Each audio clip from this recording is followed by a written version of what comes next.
Hello, everybody.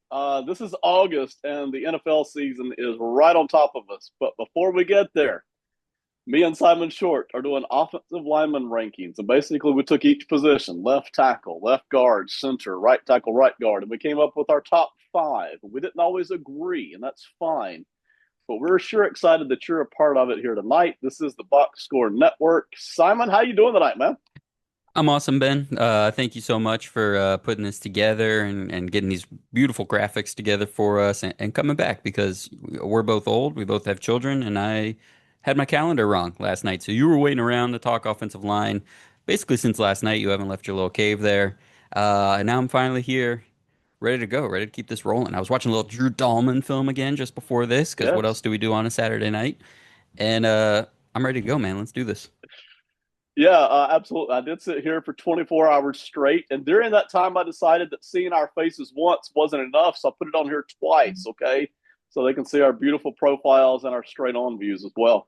As long as you didn't put my face on that graphic and then like do a mock podcast episode where you were trying to talk in my voice and predict what I was gonna say. Um, if you start doing that, man, we got to be done. We do this too much together.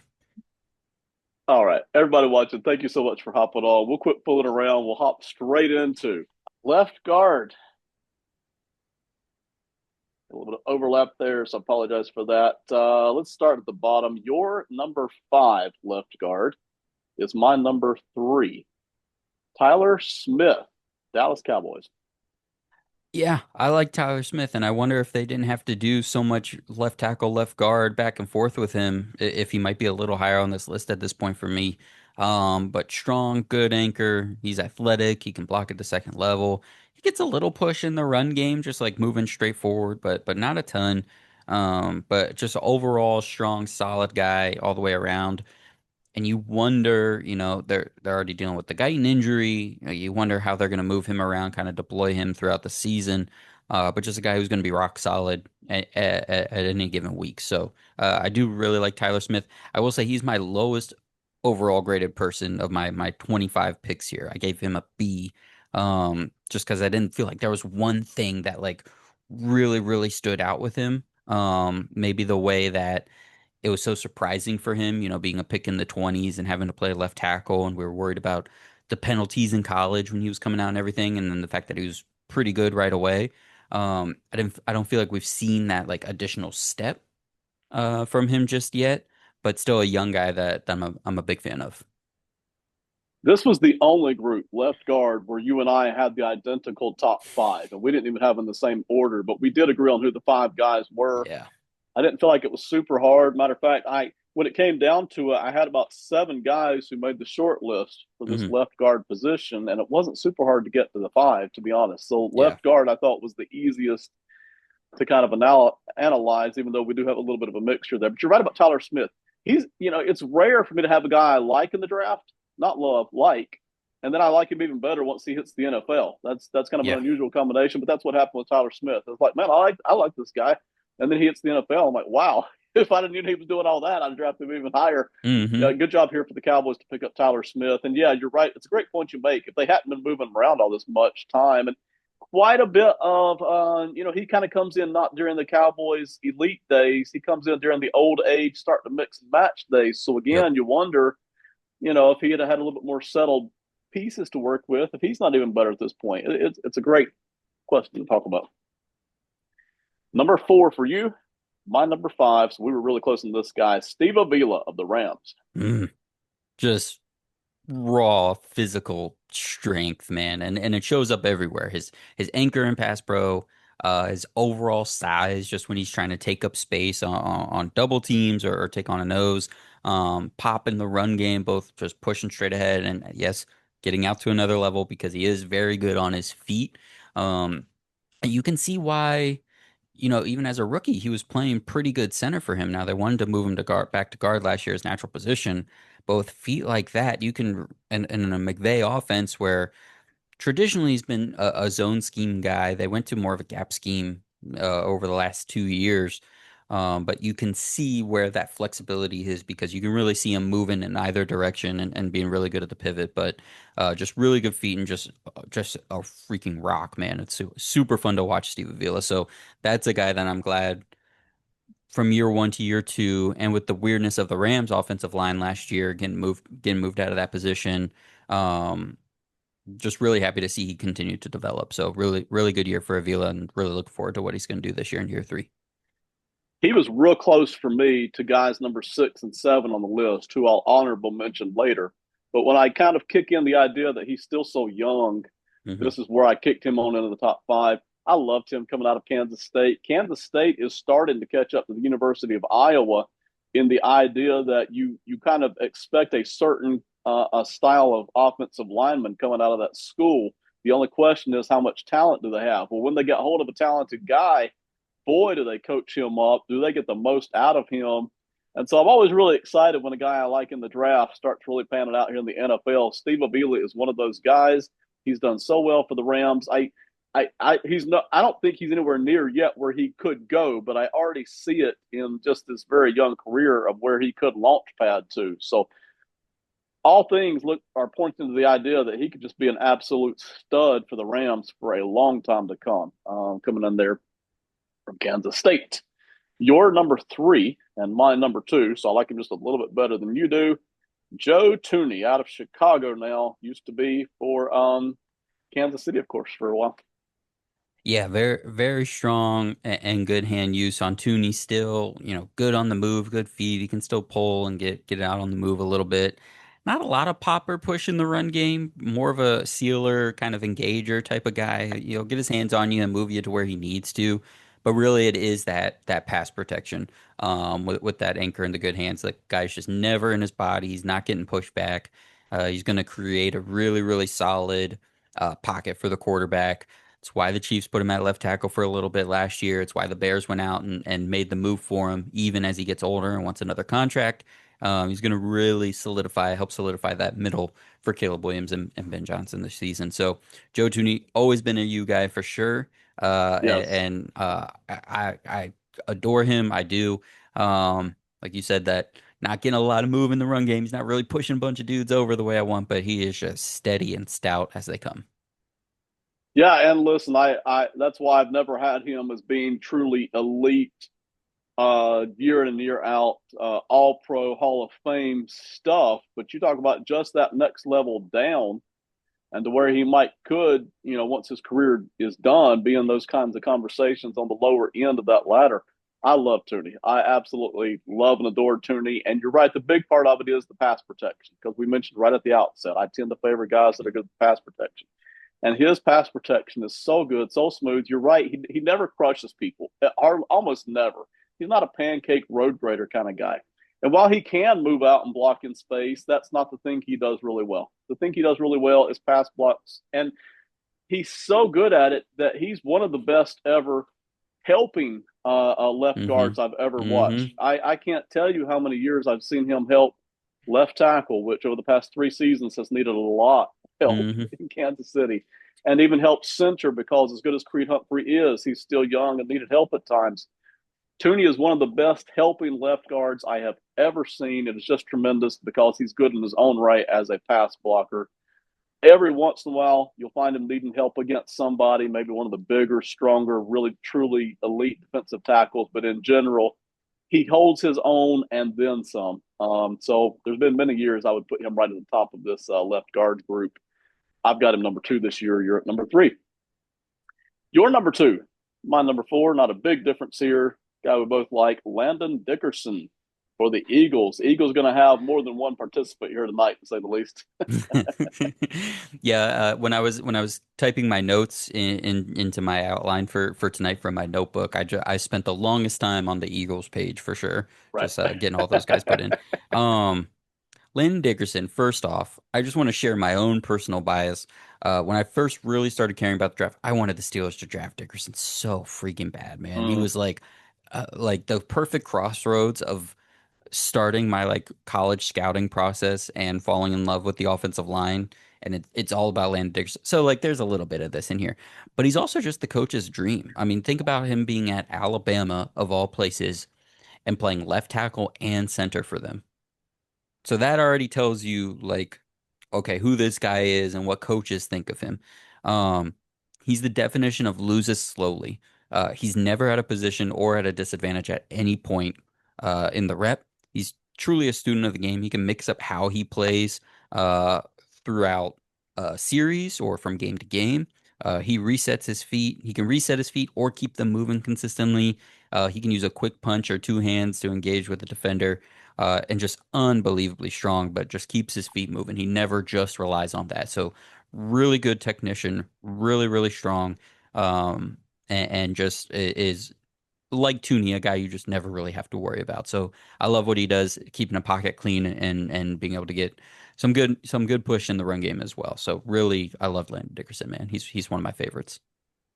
I didn't think about this at the time, but having mentioned it with my lotta earlier, you see, I've got Dickerson number four. I may also, without even thinking about it, Yep, have punished him a little bit, for the yep, same reasons. I did it with Mulatto on purpose because there was so much talent over there. right. I didn't do it on purpose with Dickerson because I do think, boy, after you get past our number one guy, Dickerson Tooney, Hmm. I think there's a pretty big difference there.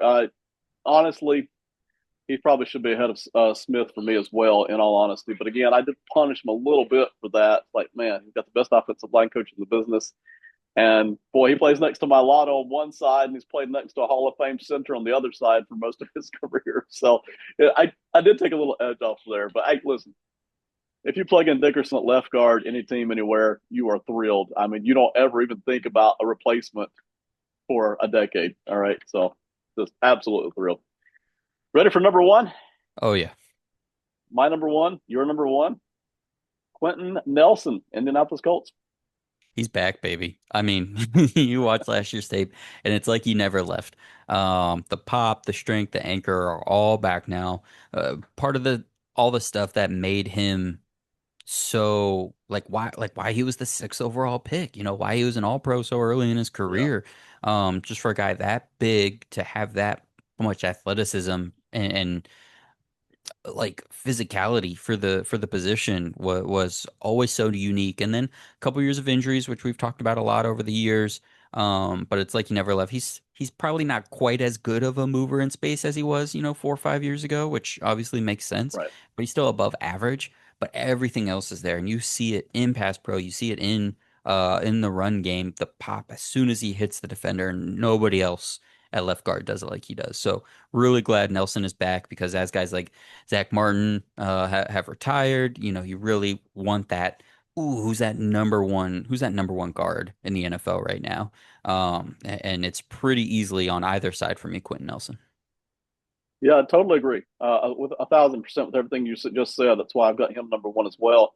A guy like him is what gives all these left tackles hope because Nelson's injuries were brutal. And the fact that he had to come back from those, you dial it back a year and a half, 2 years, we weren't sure if he would really ever get back to where he is now. And he's playing beautifully.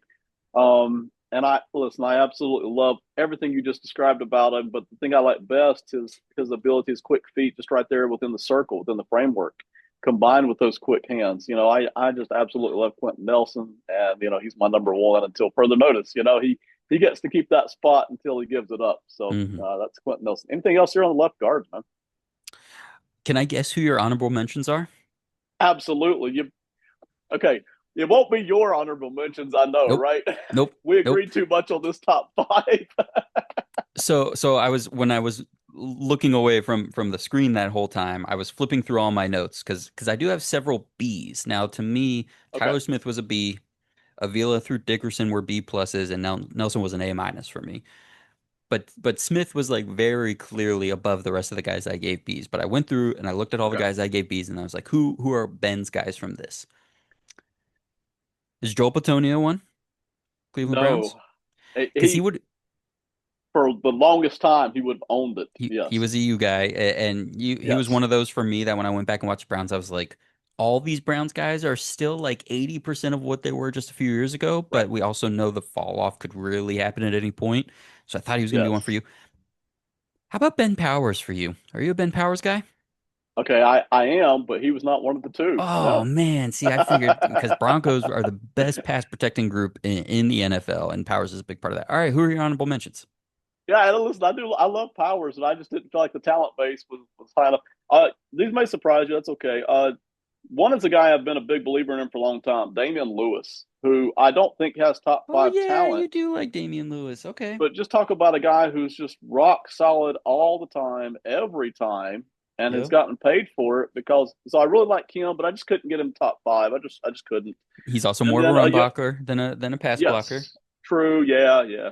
So that's That's, and I want to be clear here. If I was part of a team, me and you, let's say me and you got on a team, and the head coach was like, "I want to dominate the run game." I'd be like, "Heck yeah, let's go do it." uh-huh, You know, uh-huh, uh-huh. we'll we'll go for average pass blockers, and we'll go for dominant bullies who are either huge or they move, one or the other, and that's okay. We're building that way, but typically speaking, I'm thinking pass the ball. It's harder to get guys who can pass block, so that's why I tend to favor that. The other guy is Jordan Meredith, who you and I talked about earlier today. Ooh. Still very young, Okay. still not a Okay. lot of proof in that pudding, but I like what I've seen so far. And obviously, he didn't make the top five, but I like what I see. What did I give Meredith? What did I give Meredith? I gave him a C plus. Not bad. Solid, good strength, decent oh gosh, what did I write there? Stuff mover?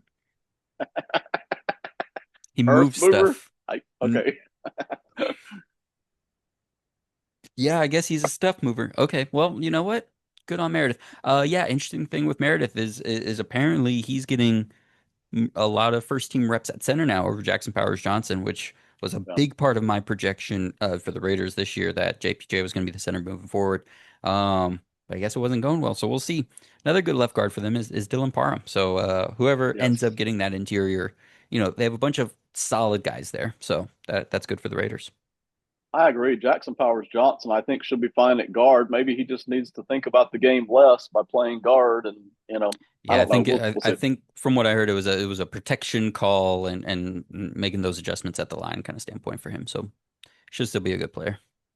We would love to remind you that we are the Box Score Network, and we have quite a few shows here, man. We have six strong shows that are all connected. We've been connected for a while now, and we put out content consistently. I mean, consistently. Some of it's every week, some of it's every other week, and boy, it's a lot of good content. Simon, you start with one show. We're not going to call them all out tonight, but start with one show, and then I'll mention one as well. Yeah, two peas on a pod. Just this week put out their AFC and NFC not official previews, but just a like reminder as we come back from summer. Hey, where are all these teams at? And kind of broke them up into tiers within their own division. So if you want a good like 2 hours between two shows of this is where all these teams are right now, check out two peas on a pod where they break down both conferences.